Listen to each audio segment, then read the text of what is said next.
Now, it's been about a year and a half since we first drove the XUV400, and it's taken that much time for Mahindra to come up with an update for it. Why? Well, it needed some much needed teeth to be properly able to go head to head against its rivals. Has Mahindra done the job? Let's find out. Hi, my name is Dhruv Paliwal. You're watching autoX. Let's get started. I'm crazy, you like that. Don't back down, no you talk back. We on the right track, yeah.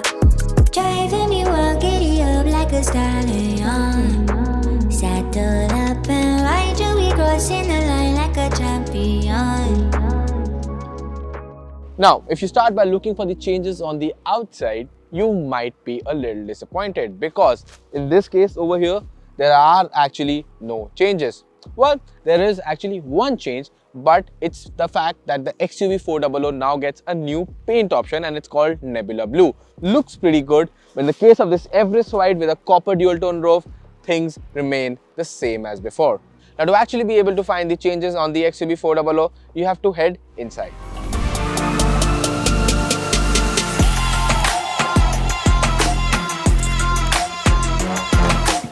When you step inside the cabin of the XUV400 is when you realize that Mahindra has gone to town on its interior.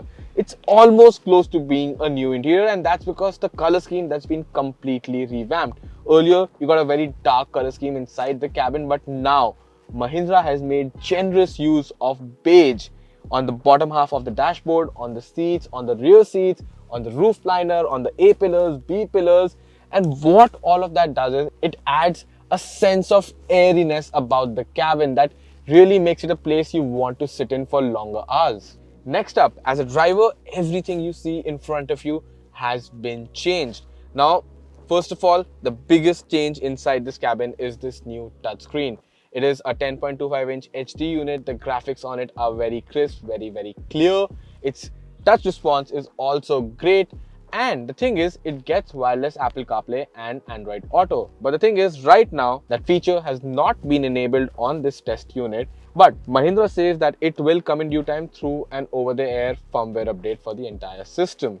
Now, the touchscreen is not the only thing that's new. You've also got a fully digital instrument cluster, which is pretty new and has been lifted out of the XUV700. Well, most of its graphics remind you of that, but this, obviously being an electric car, it gets its own neat little touches. Again, the story remains the same as the touchscreen. The graphics are very clear, they're very well laid out, and they offer rich contrast, so that means readability or looking at the screen and getting to the information that you want to get to is not a problem at all. Now, the steering wheel, that is also new, and the pairing controls, everything that you see over here has been lifted from the Mahindra parts bin, so there's nothing very original about it. This center console, once again, this has also been redesigned. Now, it's not an overall fresh new design. There are still hints of the older XUV400's design in here. And that design looked really old. But in this case, they have done a few things here and there. First of all, you get like bigger buttons over here that can help you use the controls pretty well. You actually don't have to take your eyes off the road to be able to get to the buttons. And apart from that, now you also get a wireless charger for your smartphone.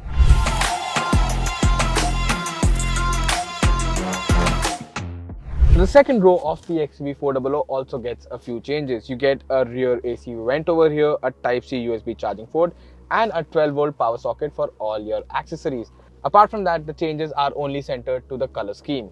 Now, I want to talk about comfort over here a little bit. The seats, they're nice, soft, and supportive. Although I feel they are a bit small, and people with larger frames will have a bit of a problem finding the right sweet spot in these seats. And I also think I have got great knee room. I've got great place to put my feet underneath the front seat of the XUV400, but it's lacking when it comes to under thigh support, and that can be a bit of a problem on long highway journeys. Now, speaking about highway journeys, what is the XUV400 like to drive?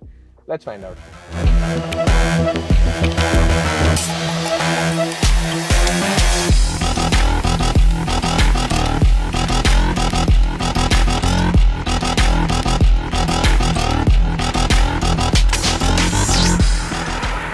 From behind the wheel of the XUV400, let me start by saying this. Mechanically, the car, it remains unchanged. But what is new on offer here is that the fact that Mahindra is now offering the top-end variant of the XUV400, that is the one with all the bells and whistles, with the smaller battery pack on offer.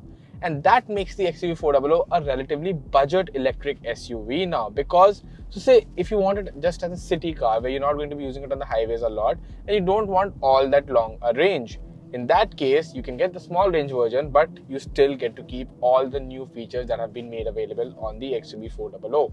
Now, driving wise, the XUV400 remains a comfortable car. The ride quality is the highlight of this XUV's driving experience, and what it means is that it can flatten pretty much everything, potholes, speed breakers, everything that come in its way. The steering, it's actually very light and it takes a bit of getting used to.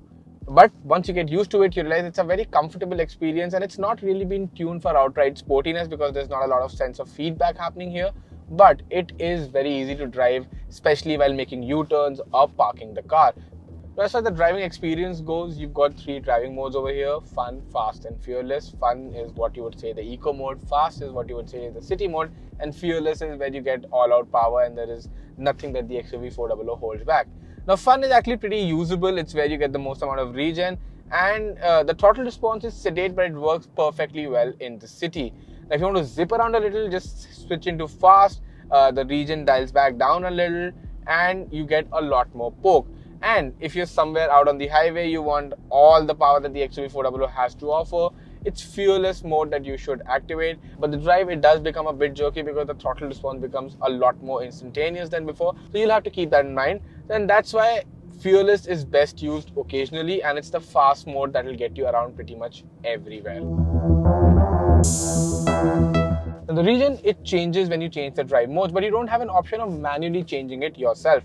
And I, for one, find that to be a good thing. Ultimately, overall, I think the XUV400 is doing what it used to do pretty well even before, and that is being a comfortable car all around.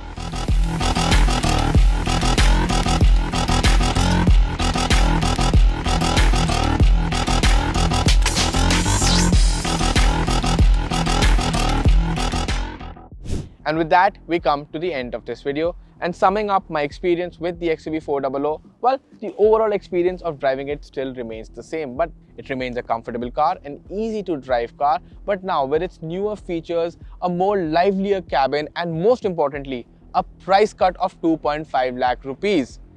It is now playing the bargain electric SUV tag. It might not be able to catch up to its rivals, but it is definitely offering you a lot more value for money than before.